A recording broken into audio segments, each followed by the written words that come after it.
digital strategy for 2020. We've got a lot of stuff in here today. So we're going to try to unpack what that looks like. And it's definitely getting more complicated, strategic, and more fun. So let's go ahead and dive into it. First thing, I wanted to introduce the people who are speaking with me here today. We've got a great group. That's me on the left, John Lincoln, CEO here at Ignite. We've been running the company for about 7 years now. And I've been doing digital marketing for, I don't know, somewhere between 15 and 20, and just absolutely love it. It's what gets me excited on a daily basis. And we also have Alan Bush with us. Alan, would you like to say hello? Yeah, hello everyone. I'm Alan Bush, the VP of Strategy, SEO related at Ignite Visibility. Been in the business almost as long as John has, about 12 years. And I've been in Ignite for 5. And also I'm a professor. I teach now 3 courses at UCSD. So pleasure to be here. Thanks, Alan. Dustin, would you like to say hello?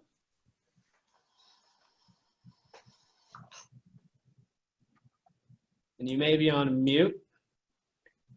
I am. Go ahead and give that a shot again. Pleasure to speak with you today, representing over 20 years executive digital marketing experience, managed marketing for Sherry's Berries, worked at a large search engine. So happy to be helping brands achieve their full email marketing potential at Ignite Visibility. Thanks, Dustin. And then last but not least, we have Aether. Aether, would you like to say hi? Hey, everybody.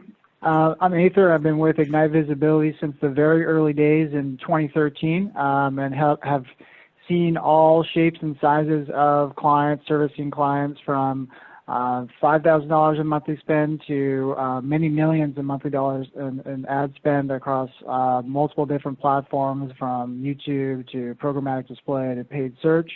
My career goes back to a marketing technology company back in 2007, and I've been working in digital marketing agencies servicing clients ever since. So this is our outline for today. We're going to go into SEO, PPC, email, and then we're going to give you a sneak preview of something called Ignite 4.0, which we're really, really excited about. It's our new operating system going into 2020. But first, a little bit about us. So we're a digital marketing agency, started in 2013, teach a couple courses at UC San Diego. Alan, are those in session right now? Yeah, they're just wrapping up for the the winter quarter. They'll be starting back up in January. 3-time Inc. 5000 company, and been one of the fastest growing companies in San Diego 4 years in a row now. We're up to 85 employees, about 150 clients, and Google, Facebook, and Bing certified premium partners. You can see a couple of our reviews there, which we're very proud of.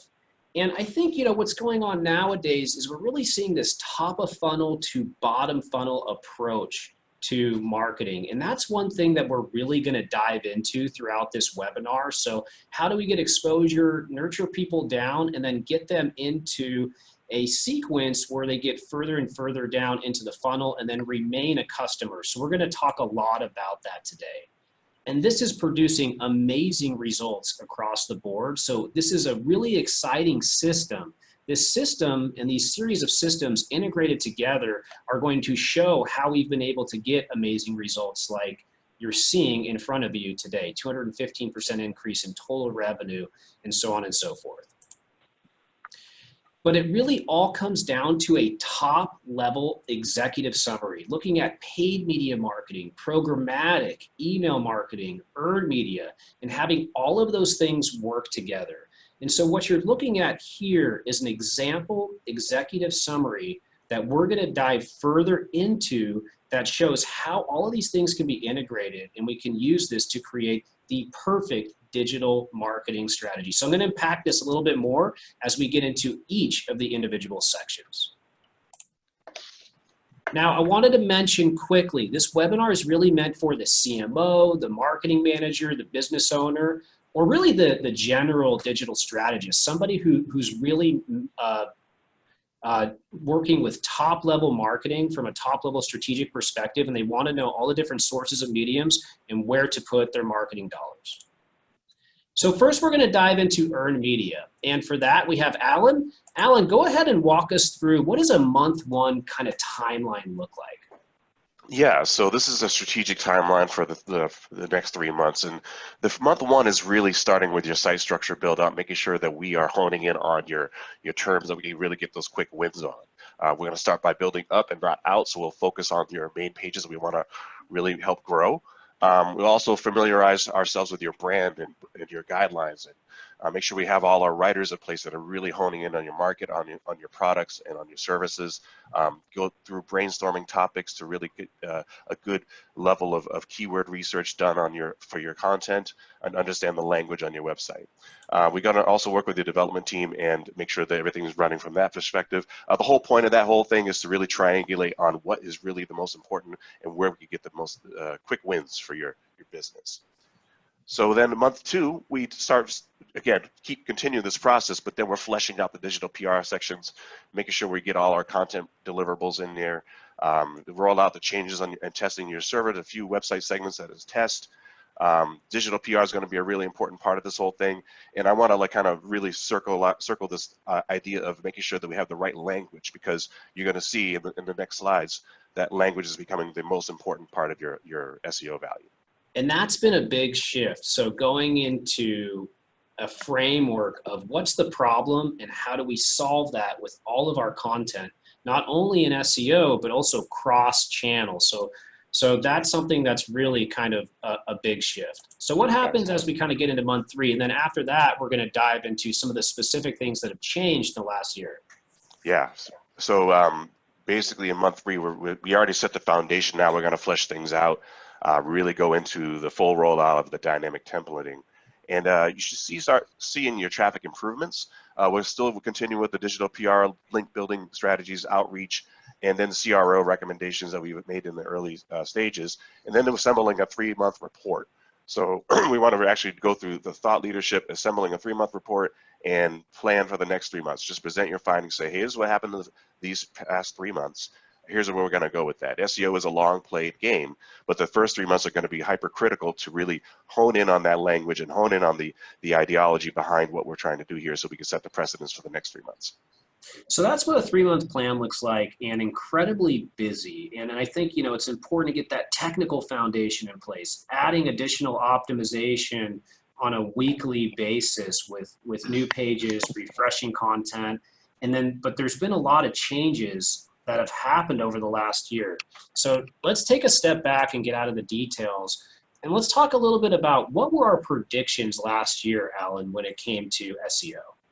Yeah, so in 2018, we were thinking that in 2019, there's going to be really important to start diversifying your content. I'm a huge proponent of that. If you have video, it's the hardest thing to do, but you could always break that up into several pieces of content and use the same language and idea for multiple channels that people may be digesting content. Also, as part of our methodology, we go in and refresh pages with new content or additional content, and that leads to higher rankings. We found that to be the case with our clients, and so we continue to see that being the case in the future. Also, blogs should really focus on questions and pain points. I'm a huge fan of this tool called Answer the Public, which really kind of asks questions that people are commonly asked. This is going to help you establish yourself as an industry leader, and you'll see that's actually going to be another important factor. Ranking zero. I know, John, you did a blog on ranking zero, like I want to say 2 years ago, but we're saying and predicting that's an important factor in voice-activated queries, and because in queries is kind of the key term there, because people are generally asking questions, and they want the information to be presented to them for the questions that they're asking. So here's what we saw from that. There's an introduction, and this is a recent introduction of something called BERT, which is natural language processing. I won't get into what BERT stands for, but it's recommended to not optimize for it. But the real value of it is they really want you to focus on the intent. So Google's trying to understand why you're typing certain things in, why you're asking certain questions. And so people will either benefit or suffer if they're not really honing in on the intent of their content. So it's not enough to just write content, you have to have good intention behind it. And also, this is resurgence of this term called EAT, or an acronym called EAT, which is expertise, authority, and trustworthiness. And thought leadership is playing a bigger role in site rankings. And EAT's not a new concept, but there has been a lot of talk of how this correlates with BERT. So if you are an authority figure, people who are not established as authority figures or not backed up by authority figures may suffer rankings below people that are established that way. I And then think from that, just yeah, go to, ahead, John. to note on that, I mean, it's a big change to focus on intent instead of keyword. What is that main intent? And then I think the main thing that you can do is do much more competitive analysis around every piece of content. So before you write a piece of content, what are those top 5, 10 pages that are ranking in Google and why? What are they specifically answering? And then creating something that's much better. And then the EAT, expertise, authority, and trustworthiness, so big for financial, medical, any type of subject matter expert. And one of the things you can check out is we have a specific framework on how to do this exactly for your website on the Ignite Visibility blog. We won't get into all the specifics of that today, but really important everybody goes through that checklist. Yeah, and one thing I will say, like sometimes your keywords will be your primary keyword or your kind of vanity keyword will be populated by people doing reviews. So sometimes you have to figure out a better strategy and all the alternative language around that. And that's what this is all about. It's basically trying to really hone in on what you're really trying to intend to communicate. So be aware that there has been a drastic shift. And also, as kind of to follow up with the slide here, videos exploded. It's kind of becoming bigger and bigger, and more sites have access to it. Podcasting, of course, has been taking off. I'm a huge fan of that. Schema is becoming more important, and because that'll help you develop what we call entities within your language and your content, and that's going to be a really big shift. Google Actions also became an important factor around that, and then like there was a ton of Google updates this year. There was so many and they did more than usual. Made a lot of core updates, which means that it affects the entire way that they look at the language. And so that is a huge factor in there. And then page speed, especially for mobile, you got to make sure that your mobile user experience is really on point. And we're noticing that from our clients and even from our own website. And I just got to reiterate here, those things are so deliberate. You need a video strategy. You probably need a podcasting strategy or to be considering it. You need a specific schema strategy and a Google Action strategy. Those are check boxes. And if you're a client or, we're going to make sure every single person has a strategy around each of those items or has at least evaluated it. And then you need to protect yourself from future Google updates. Be on the defensive so that you don't get hit in the future by looking at things like BERT, EAT, still evaluating backlinks and whatnot. And then page speed. It was something that I ignored for a long time. I thought if we were in a certain range, we would be okay. Now I'm really trying to work with everybody to get to this level where, you're in the 80s on mobile and desktop or above. So something that is really important for the future of search. So here's where things are going. We're making some other predictions here. Is context over content. I'm a huge proponent of making sure you have the right context versus just loading up a content. So you have to focus on intent. That BERT update was very much a reminder for people to do that. Google's getting increasingly smart, and they're going to start understanding what you're trying to get at. So you can't just fool them anymore, or just load up on language just hoping it'll help. Keywords are not going to be the most important factor. It's going to be your intentions behind those words. Learn schema. This is, again, going back into the entities. This will help Google understand the language and what's a heading or what's a title versus what is a keyword versus what is a noun, a verb, an action, a place, a thing, an event, a recipe. Those type of things are going to be really more important. They're really kind of honing in on that language. Voice search, of course, is steadily increasing with the advent of the Alexas and the Google Homes and all those things that are out there. People are asking questions and making queries. So they're starting to speak like you would normally speak to a person. And we're seeing these correlations where they almost see them as like a human being that they're talking to on some level. So it's going to be more conversational. You may want to consider it conversation optimization and start developing that as part of your language on your website. The mobile user experience and page speed will also be more important than ever. It's already been an important factor, but it's going to be increasingly a lot more large factor in your rankings. I would say that double up on the mobile user experience and even get some case people to help you understand it from both perspectives of Apple, Samsung, and whatever other devices that are out there. And then machine learning. You're hearing this kind of scary language about AI.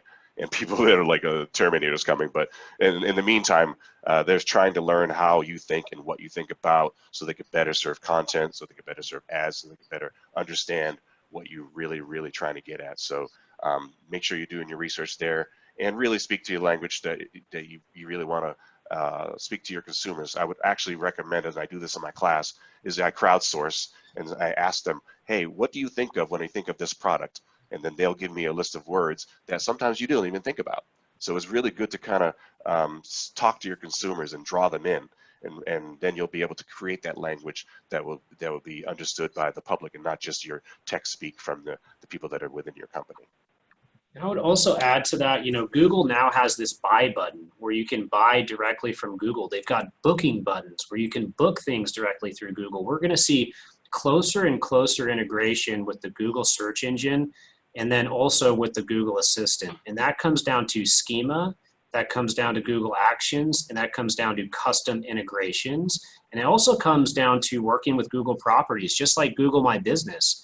Google My Business directly integrated with the Google Assistant. So think about Google now as something that you can really hook up directly to your website, right? There's a direct, channel into Google in certain areas. And we actually have documented every single way that you can hook up any website to Google through schema, through a featured snippet, or through a Google action. And it gets really complicated. It took me a very long time to figure out. We've written a couple blog posts on it, but know that that's the future. And it's different for every different type of business. So now we're shifting gears a little bit. Thank you so much, Alan. And Alan's going to come back a little bit later. Now we're getting into paid media. And paid media has gotten pretty intense lately, that's for sure. And we have Aether here who's going to chat a little bit about what our predictions were last year, what came true, and what the future looks like. Okay, great.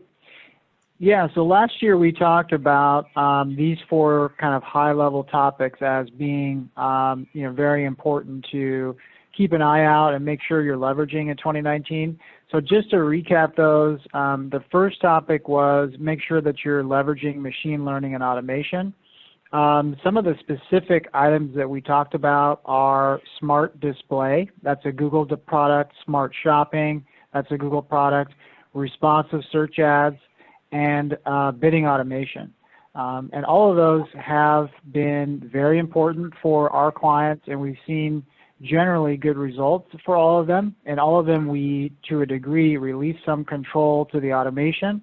And sometimes that can be difficult to do because we're so used to having so much control, but we have seen fairly good results in many of those products, at least when used in combination with other products where we have a bit more control. Secondly, we talked about integrated layered audiences and audience bidding. So just some examples of that are similar audiences, detailed demographic targeting, custom intent audiences, in-market audiences, and the Microsoft Audience Network, including LinkedIn connection. Again, this has been a very important strategy for our clients, making sure that all of these audiences are comprehensively layered across all of our paid search campaigns, so that at least we have an observation mode. We can observe when users are doing certain searches, how do people in certain different segments, whether they're between the age of 25 and 34 or over 65, how do those particular users perform when they do the same search as somebody who's in the lower 50% income bracket and 18 to 24. That type of information is very useful. So if you're not collecting it, the very first step and the most important step is to make sure that that's on there. And we'll talk a little bit more about what can be done with that once you have that all kind of integrated. And then thirdly, we talked about maintaining continuous experimentation. Now, this may not be a new thing, but it's a good reminder. And the reality is, if you're not continuously experimenting, you're going to fall behind the competition because markets are changing. There's new competitors entering the market. So it's really important to not make assumptions and assume that the target, the bidding model you put in the account in 2015 is still good to go, or the campaign structure that you put in 2017 is still going to be as competitive as it is in the market today. Some examples that we talked about are Google experiments that you can use. You can test enhanced CPC versus manual CPC, target CPA versus maximize conversions. You can leverage Google Optimize, including A/B multivariate landing page testing, and also use Facebook split testing.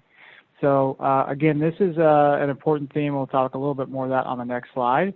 And then fourth, we talked about make sure you're leveraging new creative formats and features. So the ad networks are always releasing new ad formats, and it can be very useful to make sure that just every once in a while, every month, every quarter, take a look at who is it that you're targeting, and are you leveraging all of the ad creative capabilities that are available to get the best user experience for your customers.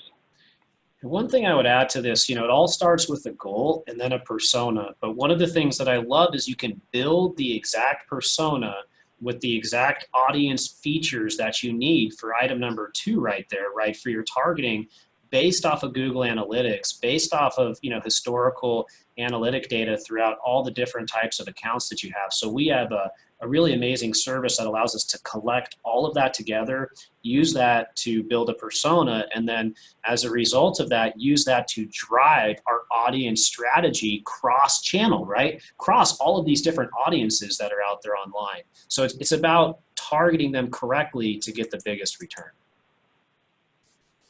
Okay. So we talked a little bit about what we saw, just to kind of elaborate that on a little bit further. On the same themes, I think these are the most important themes to continue to look at.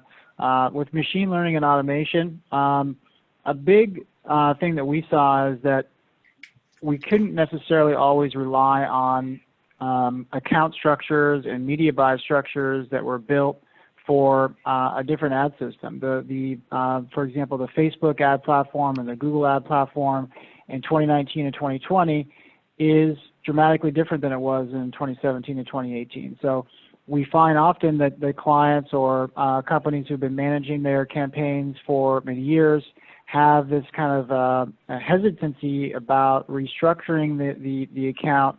But we find that when we do make this restructure that really takes into consideration the updates that these platforms have had, particularly from the algorithmic and the machine learning standpoint, where we're getting more data aggregation and leveraging that, we generally have seen those type of campaigns outperform.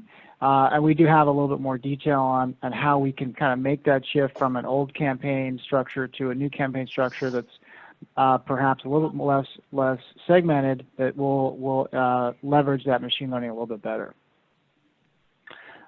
Secondly, on audience integration, having that comprehensive observational audience enabled across the account has enabled efficiency gains, and particularly just want to mention one use case. So let's say we're going through a month and then we need to kind of cut back. We've overpaced on budget. Things are going very well. We need to cut back on budget for whatever reason on this particular platform. Having that information that we know that this particular in-market audience or this particular age group or this particular custom intent audience, when layered with our keywords, performs better or worse, we can taper down. So one example, for example, in the finance space, we found that users between 18 and 24 who did searches for our client's product had a cost per conversion that was just dramatically higher than other segments. So in that particular case, if you just turn off when somebody does a search for that financial product in that age range of 18 to 24, you can very quickly taper the budget down. So just an example of how that can be implemented. And next, on the topic of continuous testing and experimentation, it's important to remember that your intuitive assumptions are not always right. So as a business owner, or if a client is coming to you, they may say, this is our target demographic, they're in this age range, they make this much money, this is who we want to target. But I think that it's also important to just stop once in a while and say that the intuitive assumptions you have about your customer are not always right, and they don't always match exactly to the settings within the different ad platforms. So when possible, start with a more open and broad targeting and let the data decide where you should cut down. And then also adapting to market changing dynamics. Again, there's new competitors entering, there's new ad formats entering, there's changes to the algorithmic bidding. So make sure that if you're seeing performance decline, come up with a list of what are the tests that you want to run, whether it's different bidding models, whether it's different ad types, whether it's different targeting or different campaign structure. The campaign experiment capabilities within these ad platforms allow you to test all that. So to develop a list, test it in a very kind of siloed environment so it's not impacting and creating a lot of volatility in the account as a whole. See what the results look like, and then look at if you should roll that out across the rest of the account. And then on creative,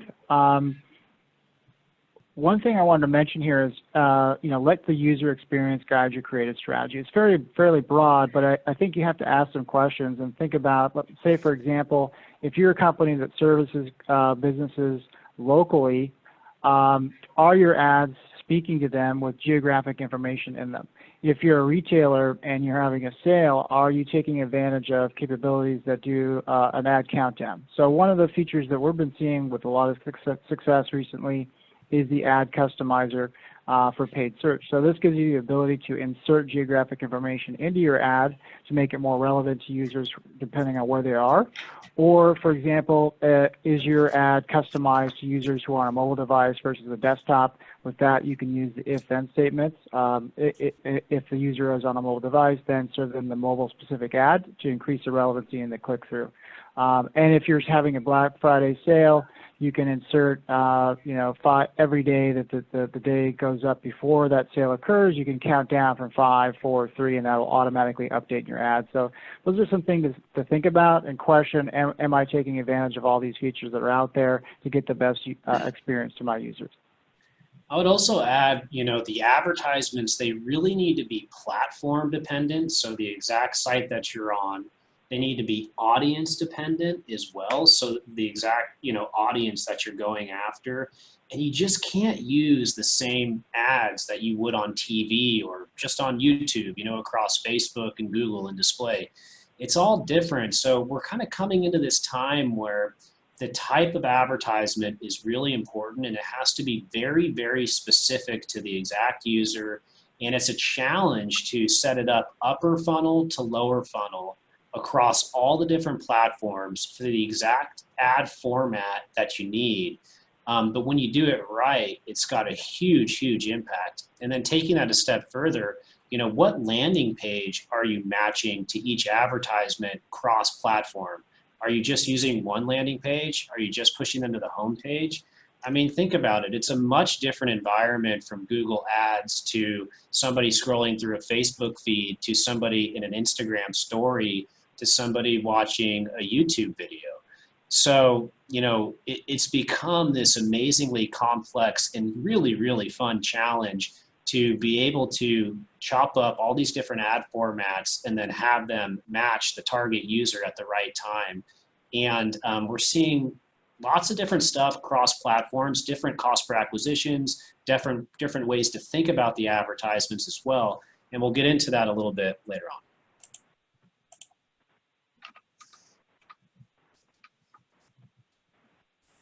So now we're getting into a couple of our methodologies. So one of the things that we've done here at Ignite is we've systematized all of our processes and kind of main things we do to get results. And the first one we're going to talk about is seamless. Sure. So as we talked about, we've seen a lot of business owners, if they're managing it in-house or clients that we're managing, they have these campaign structures that were built for systems that didn't have the same level of machine learning and algorithmic systems that they do today. And there's great advantage to taking that jump and doing some restructuring. So if you have a paid search account with thousands of ad groups, in some cases I've seen tens of thousands of ad groups and hundreds of thousands of ad groups and thousands of campaigns or hundreds of campaigns, it creates this massive level of granularity that might have been good in years past, but is not necessarily the best for today's environment. So we've developed a system to essentially identify particular segments of the account, particular campaigns that are reflective of the account as a whole that can be rebuilt and test that new structure for that particular segment, and then validate that that's working. And then once that's been validated, then we can roll that out across the account and pause out the old structure. Some examples of how you can do this are start to reduce bids in the legacy structure while increasing bids in the new structure until the new structure takes over and increases performance, and then finally kind of phase out that legacy structure. Other examples are you could do it geographically. So let's say, for example, you have an account that targets the whole U.S. You can rebuild the account and then exclude a couple states from the legacy structure, and then the new structure you can target those particular states, validate that it works in those states, and then shift over some more states to the new structure, and eventually shut down the old structure, and the new structure will come in. So just some examples of how you can transition from an old structure to a new structure, ensuring that you don't get a tremendous amount of volatility in the account, which is one of the primary fears of doing a big change like that. And then secondly, we talked a lot about creative and how important creative is, and we'll talk about how that's one of the things that we see as one of the most important things going forward in 2020 and forward is curating your ads to different users. So breaking up your audience into different personas and different segments. You could do this particularly well in Facebook and display. And then also curating the ads based on where this user is.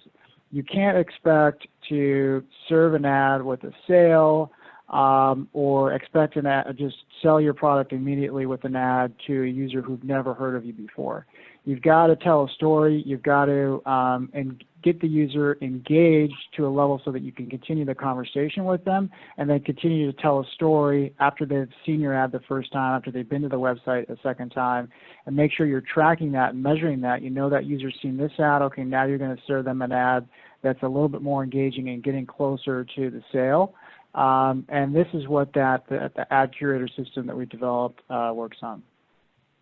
So top of funnel to bottom funnel, ad story by platform and audience. And this is something actually I've worked on a bunch too. We've done it for Ignite. You might have seen some of our ads on YouTube or Facebook. Been nurtured down through that whole process, but it's really exciting, and I think that it's something that you can literally map out. What is that story you want to tell? How do you want to hit that person in what specific sequence? And that's how you really make a big return, opposed to just serving the same buy now ad over and over. Okay, so finally, we've kind of alluded to this a little bit, but machine learning and automation is certainly not going away. And I think everybody knows this, but just a reminder, I mean, this is going to become bigger and bigger. And the ad networks, I think their goal is to eventually, in a way, continue to try to automate as much of the media buy as possible. So what we're seeing now is with a lot of the ad copy and the ads that we're producing, we insert a number of different headlines, a number of different copies, a number of different images and videos, and at every auction, the best combination of all of those different functions goes in and gets served to the user. All of that used to be done manually with lots of different ad sets and everything. And then the same thing with the bidding. There used to be just very manual bidding. Now we have, you know, CPA optimization and campaign level budget optimization at Facebook. So those automations are just going to become more significant and something to become aware of, and make sure that you're structuring your campaigns in a way that leverages that to the best way possible. Making sure that you've got really good creative, that can be a very big differentiator. And although you have these ads that are kind of responsive and there are a bunch of different headlines, and the ad network is kind of choosing which headline and image to display, you can choose which headline and image you're going to put in at each stage in the funnel. So making sure that you're timing that creative in the appropriate way as the user goes through the funnel. And then finally, the user experience, and we've really seen that this has been a key differentiator. So you can do a tremendous amount of competitive intelligence nowadays and kind of reverse engineer what's working for your competitors and then take your own creative spin on it. But we've seen time and time again, all targeting the same, a better website with a better conversion flow, and then taking users to different stages in your page funnel can result in significant improvements in the ROI of your campaign. So it's not all about the targeting and the creative. the user experience on the website is one of the most important factors and will continue to be. All right, thanks, Aether. So now we're going to shift gears. We're going to talk about email marketing for 5 or 10 minutes, and then we're going to conclude with Ignite 4.0, which I think is probably the most exciting part of the presentation, where we get into some of our new systems going into next year. Dustin, you're up. Thank you. Happy to talk to you about email marketing in 2019, what we've learned, and looking ahead to the exciting year of 2020.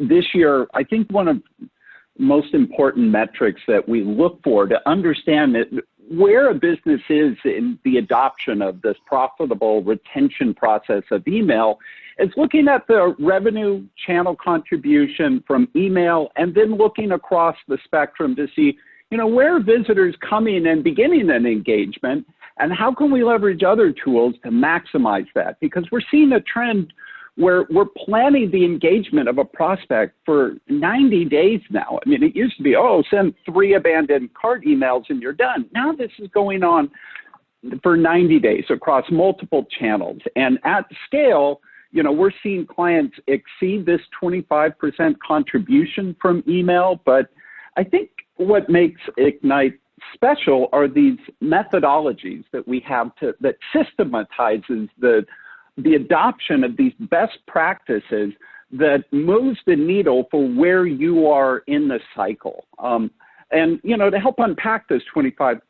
contribution, let's take a look on the next slide. And, you know, we're going to show you what our predictions were over this year and what we see coming.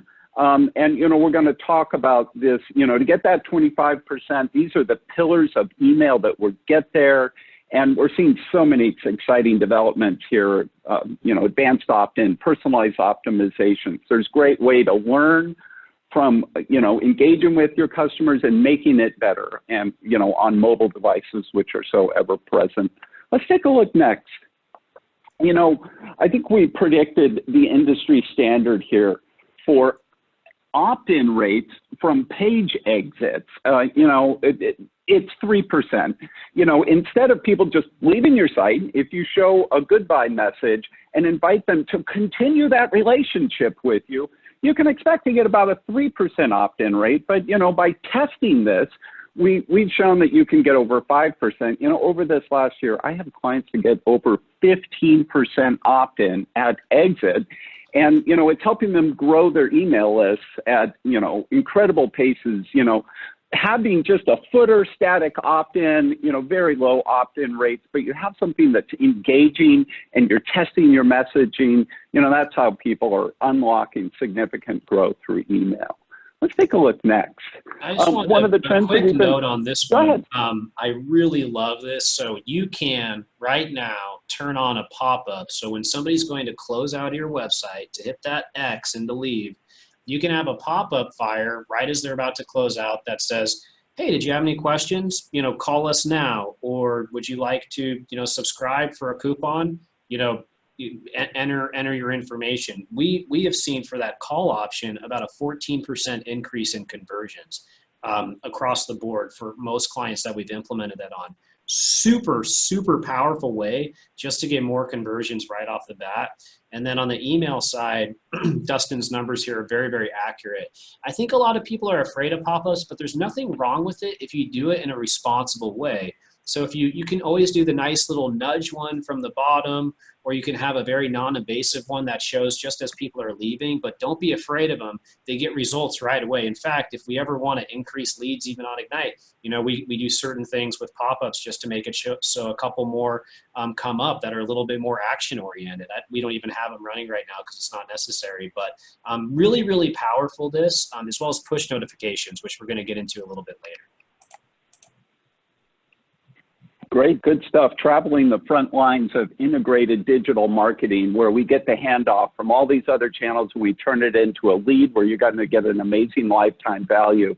What we've been recommending, once you get that one stop, here's your email address, is to allow people to qualify their interests and where they are in perhaps a buying cycle, or what are their interests. This is going to allow you to follow up with people more effectively. And this is where we're seeing the growth in email communications. It's in response to customized process, very relevant communications, and people are sending more this type of email and less broadcast the same message to everybody, asking them to do the same thing. This is building a much greater dynamic that's ensuring inbox placement, and we're getting some great validation here. Take a look at the next slide. And then just a quick note on this. So when the pop-up example we had before, you can have a pop-up by segment of the website. So if you have one segment that's all about jewelry, the pop-up and the opt-in for the email can be about that specific segment, and it can be customized to that segment, the messaging, and it can go into a list that is just for that segment as well. So this is a perfect example of a one-stop shop for all of that, but you can also do it by an individual segment of the website. And Dustin's 100% right. When you're sending more targeted emails, you get way less opt-outs. So this is really powerful. It's been great for every single client we've seen implement it. I think this is a great validation of this process, is the over $2 billion that Nestle paid for Persona Nutrition that takes the dead-end stops out of form completion, where on a single page, you move through 18 different personalization steps that drops you directly into a shopping cart to complete a very, target, very granular recommended series of products. So, more people are going to be doing this, learning and engaging with your prospects and, following up. This is great information to share with sales teams to learn about, your customer. And so, that's where we've seen the growth. Full list campaigns seen here. We continue to see a bit of a decline in send rates, but what we also see is that when people measure the conversion instead of like a measure of open rate, sometimes a higher cadence will result in more conversions. So, it's interesting to note that people are sending a little less frequently. Definitely note the dominance of mobile. But, if you're judging the right cadence for your business, use your ultimate KPI as what's better for your business. Let's take a look next.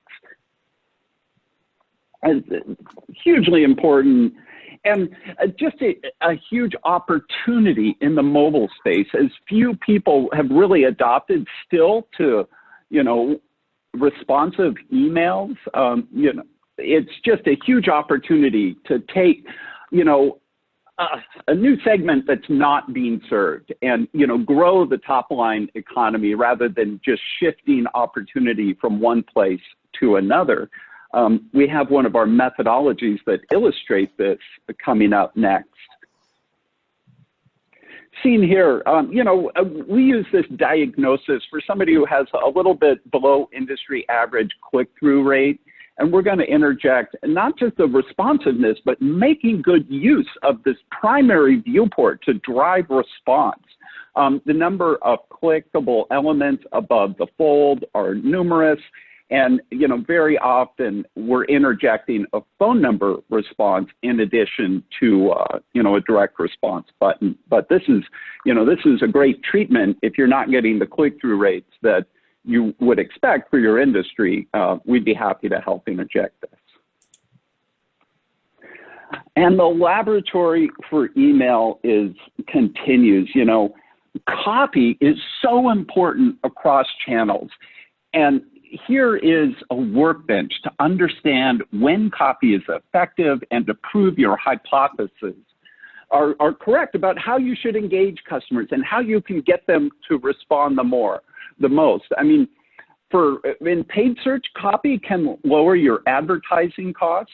In organic search, good copy can boost your rankings in search result pages. And in email, you can study what copy is effective and then leverage your learnings. From my time at Sherry's growing chocolate-covered strawberries, we split tested every significant aspect of engagement through email to statistical significance and then rolled it out to different channels, achieving that integrated marketing result. So I strongly recommend testing.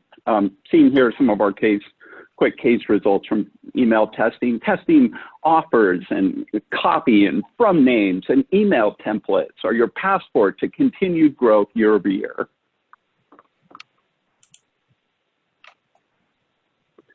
So what to do in 2020? Iterate advanced opt-in. Use that exit overlay, target your most exited pages, but keep going from there. We're seeing new opt-in opportunities with chat and integrated push notifications. Email is becoming a new bundled program with, push and SMS that's worth fulfilling. Continue to gauge everybody on your list, but try and break it in, continue to break it into reasonable segments for your list size. And, keep applying those results from testing. Ultimately, you should judge your position. It's like, how were results last year? Okay, how are we trending now? And one of those difference should always be, I have a year's test results that made me stronger, to make me grow faster. So keep testing. And just a quick note on that. So you've got email, you have push notifications, you have SMS, and then you have messenger notifications, right? So those are 4 different channels that marketers can now use. And I guess you could also think of just like DMs across social media. 5 different ways that you can reach out. And us as marketers, we need to think, what are we going to focus our time on that's going to have the biggest return and going to be worth all this extra effort to make happen? And so we've been working really hard on that, and we've created systems that we're going to show you in a moment that dive into some things that you can do, and we're going to unpack that a little bit.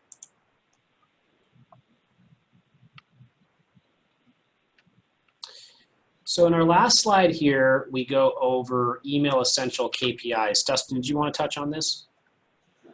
Yes, this is going to track the health of your program.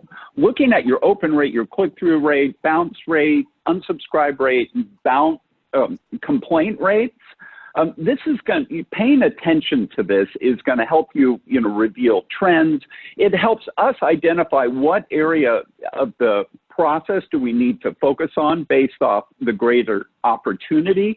And this is going to chart your growth. So, we're going to identify any areas of under deployment, and we have strategies. Again, these methodologies are like systems to address that need for exactly where you are in the growth process. So Dustin, when you look at this list of metrics, what's your favorite out of all the metrics? What's the one that you really focus the most on? Or are they all created equal? They all get me excited, but, very often we see below industry average trends coming from click rate that when you can invigorate, a new book and response that you can test and prove, that's where people should be iterating, different types of call to response, innovating, like animated GIFs and other animated elements into email campaigns to maximize response. It's very satisfying to see that needle go off the charts. Awesome, thank you. All right, so now we're going to get into Ignite 4.0 a little bit. And what this is this is our operating system based off of individual services for each of the different channels, that we basically operate in. So what we've done is we've taken all the hardest stuff, all the biggest problems in digital marketing, and we've created solutions for it. So how do you go international? How do you have the perfect local strategy? How do you grow through content marketing? How do you find keywords that aren't competitive and go after them? How do you rank #1? How do you rekindle old content?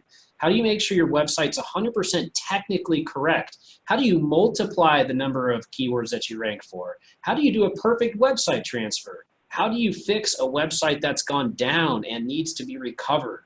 What are some cool SEO tests that you can run for a really innovative big website, right? How do you get that 90 out of 100 or 99 out of 100 for page speed? How do you set up the perfect internal linking system? How do you set up a cross-channel conversion action plan? What's the perfect system for e-commerce? How do you become GDPR compliant? And what's the perfect system for franchises, right? These are some of the things that we've really been thinking about.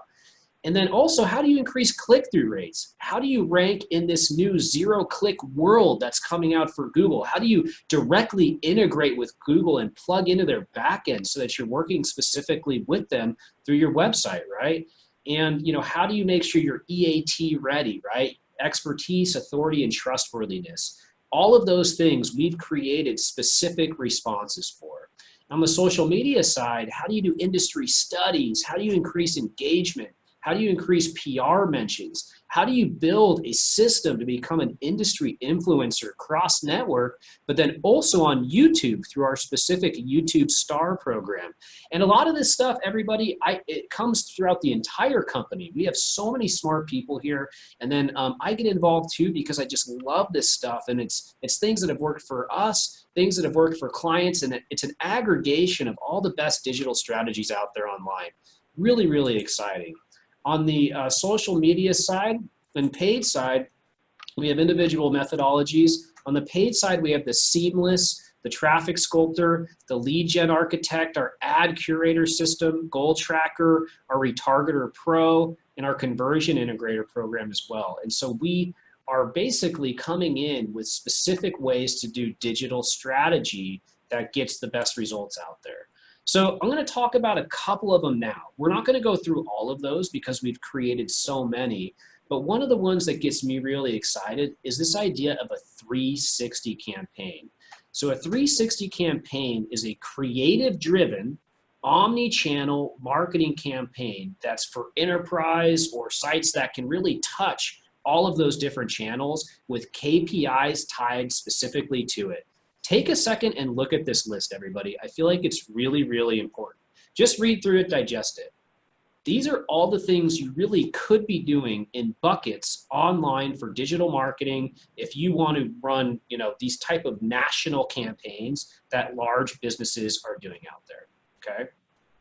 So that to me is really, really exciting and something that you can use this as a checklist for creating your own individual plan. Now, TV, it's a little bit on the decline, so is radio, billboard. It's still great for local businesses for sure, and it's good for general brand awareness. Sponsorships, celebrity endorsements, those are usually bigger companies. The online and offline media buys still, now there's even a little bit more inventory out there. It's a little bit cheaper in some cases to be doing that. Programmatic and over-the-top television is just totally taking off. And then we just covered some of these other things a little bit more in depth. Now, this is one of my favorites. This is our top secret program. And I'm not going to tell you the name of it. I'm not going to tell you all the ins and outs of it. But what we're working on right now is taking all the content out there online and specifically mapping it cross-channel from top of funnel to bottom funnel, and not just stopping there, but mapping it from channel to channel. So from YouTube to Facebook to programmatic to Google to Bing to, you name it. What's that top of funnel to bottom funnel story that you're taking the user through and nurturing them to that perfect landing page, getting them into a remarketing sequence. And we've delivered a way to actually do this. And we're doing it for Ignite right now. We're doing it for a couple clients. It's in beta. We're going to start rolling it out to more and more people, but it's really, really exciting, and it's brand new.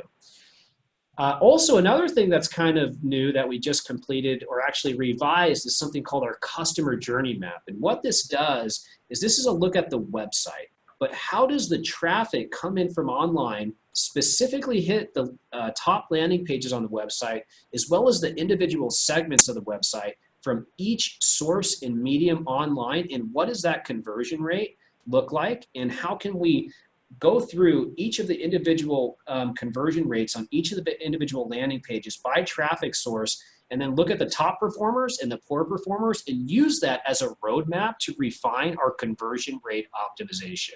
This is something that is a very, very cool thing, and something that I actually wrote a book on called the Forecaster Method, and it has a lot of elements from this. So if you're a client or a prospect, we'd be really excited to get one of these going for you. It's just a cool, cool system.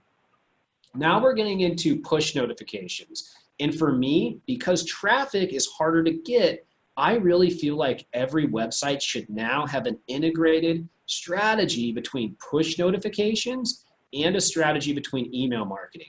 push notifications have a higher opt-in rate, they have a higher deliverability rate, and in some cases, they also get great conversions. And Dustin, you're a big proponent of these as well, right? Absolutely. I think people are, what this comes down to is significant incremental reach that you're not just going to get with email itself, but you're going to reach those people who aren't necessarily responding through that channel through this one. And, so many similarities to email with the lifetime value of connecting with these people and the immediacy, the access to their very personal phone through this on-target messaging based off why they came to your site, what solution were they trying to solve. You can continue to help them through this long-term follow-up process through push notifications. Yeah, and if you're spending millions and millions of dollars in ads, right, and then these people come in and leave, sure, you can cookie them and you can remarket to them and you can build an audience and you can layer that audience, as Aether talked about earlier. But wouldn't you like to be able to send 20% of them, 20 to 30% of them, a direct push notification that goes exactly into their mobile browser on their phone that they can get at any time? I mean, think how powerful that is, right? So for me, this is in a way the new email, and it works even better if you integrate it with email as well.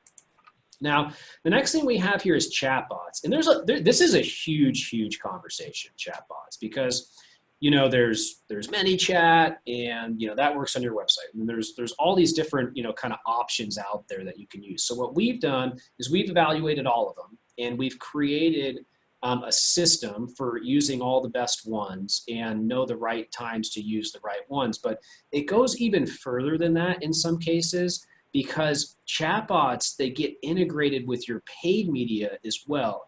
And Aether, you have a couple thoughts on that, don't you? I do have on that point. I think that there are some interesting things that we may see, and some clients are, some advertisers are experimenting with this, and that is the conventional lead form, which conventionally is a something where you have a number of fields on a page, and you ask the user to fill out the lead form now and enter your email address and your phone number, and your state or whatever information that's submitted. And sometimes there's more information you ask for, but there are ways that you can utilize a chatbot for that and engage the user and directly, feel like it's a more engaging experience for the user to, can you provide your name, and the chatbot responds, okay, your email, and there's creative ways that you can go about that, and I think that that's something we may see more of. So we're really excited about that, and thanks for going over that. There will be a chatbot up on the Ignite site in a couple weeks. Go check it out. Try it out. It's going to have you go further and further down into the funnel and qualify you. And if you're not qualified, then we kick you to another place that's great, like an article or a movie we made or something like that, or a video that we've created. So, we turned chatbots on for a couple clients, and, they went from having hundreds and hundreds of messages a day that they had to respond to having to respond to 5 or 10 messages a day, because the chatbot took care of all the basic stuff like the phone number and the directions and the general queries that just come in over and over. Aren't you sick of answering the same questions over and over? I can be, right? So this can be a great way to just create a layer between you and your company, in your team. And they're really predicting that this will be able to cut down on the amount of customer service that's needed as well. The next thing we have here is funnel creation. And this for me is really, really big. And I talked about this earlier. So funnels that are platform dependent. And these are not always super easy to build. And it doesn't always have to be a funnel, meaning a multi-step approach that takes somebody further down and kind of nurtures them until conversion. It can also be just like a top-level landing page. But in any case, ClickFunnels, Unbounce, Instapage, having these deliberate landing pages where it's more native to the environment. I mean, think about this. Say you have somebody that comes in from Facebook and then they just hit your product page, right? Okay, that's good, but if your ad, if there's an intermediary landing page that takes them into a funnel and really tells them the story more, that can be powerful in some cases. Not all cases, and I don't want everybody to go and think, oh, we need funnels for everything right now. That's not the case, but it is something to start thinking about and testing. Also, thought leadership. So on the thought leadership side, you might have seen we've been doing industry studies now every couple months, and they've been really well received. If you Google digital marketing industry study, you'll see that there's one that we completed. We also just did one about how consumers do research online and what they look for, how many review sites they go for, and things like that.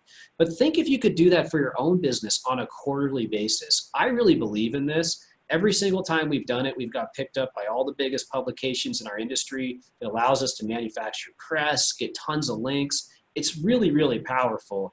And we just have a very simple process where we can turn something like this around in a couple of weeks. 2 to 4 weeks. So, and Alan, you've done quite a few of these as well, haven't you?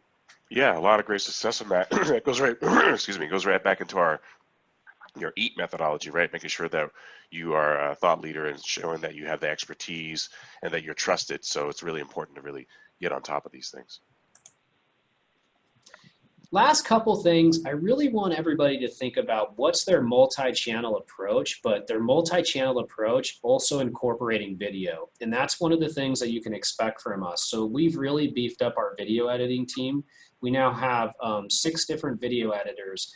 And I just want everybody to take a look at this checklist. So taking that blog post, but repurposing it into a video, right? Using it as the script for your video, publishing that video on Facebook, on IGTV, you know, in Instagram stories, in Facebook stories, you know, inside of your Instagram feed, publishing it to LinkedIn, to Twitter, posting it on YouTube, you know, repurposing it as a podcast, and, you know, turning it into other things as well. You know, in some cases, it can become a guest post, and then, you know, taking all this and then amplifying it with paid media, you know, and then using what has the largest engagement rate and click-through rate through paid media and turning that into your ongoing advertising that's native to that channel, right? That's what I see as this huge beneficial system to companies out there, and I hope that this framework is helpful to you.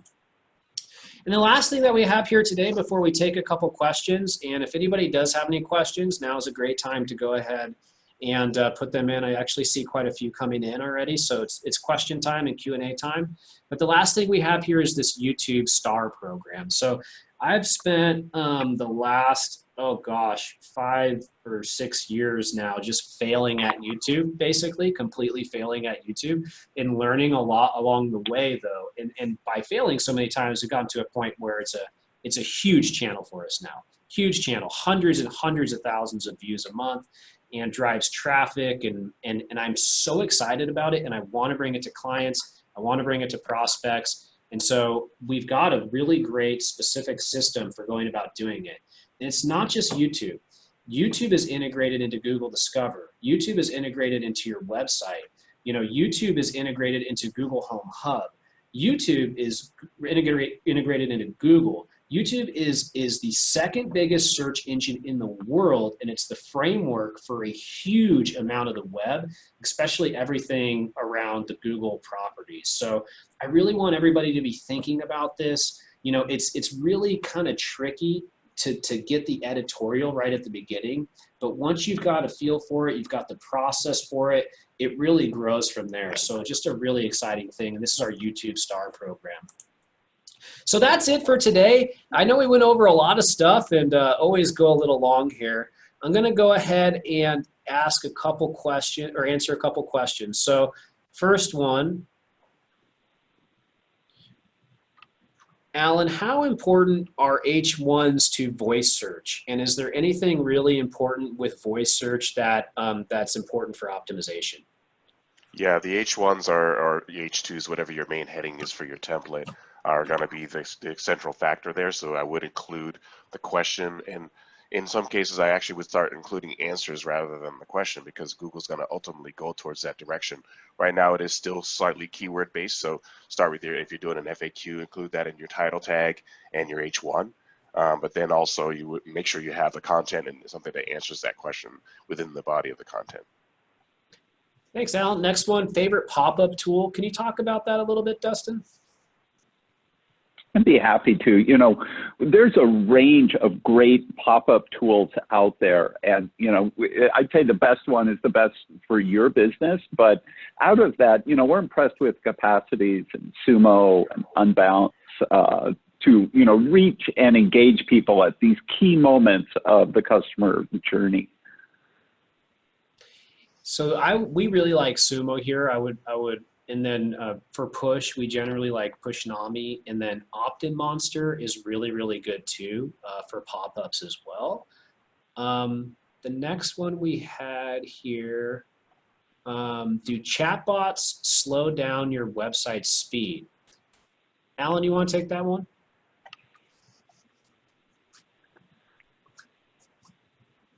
You might be on mute, by the way.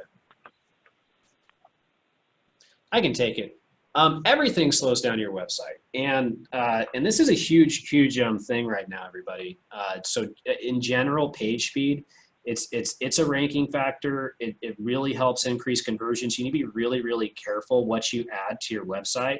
So any chatbot will slow down your website, and you need to make sure that it doesn't impact your load time too much. Also need to be really deliberate about all the plugins that you install and things like that. I mentioned earlier, we've built a custom plugin that will allow you to get super fast page speed scores. And so that's cool. But then in addition to that, there's W3C Total Cache and then WP Fastest Cache as well, which are really good ones also.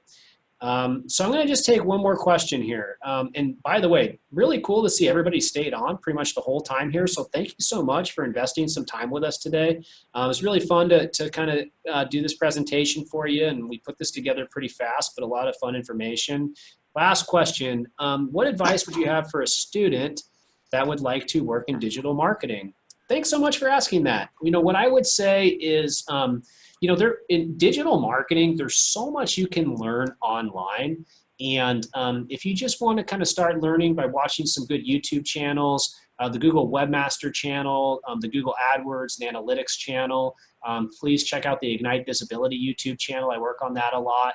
And there's some other good ones. That's a really great place to start. Also, Google has a ton of resources. If you just Google something like Google Study Area, they've got this whole kind of area where they've got free courses and stuff.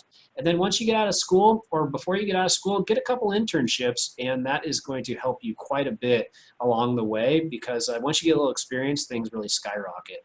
That's it for our presentation today. Thank you so much for everybody for jumping on. Thank you to Aether, Alan, and Dustin, and we'll see you online. If you want to find out any more about Ignite,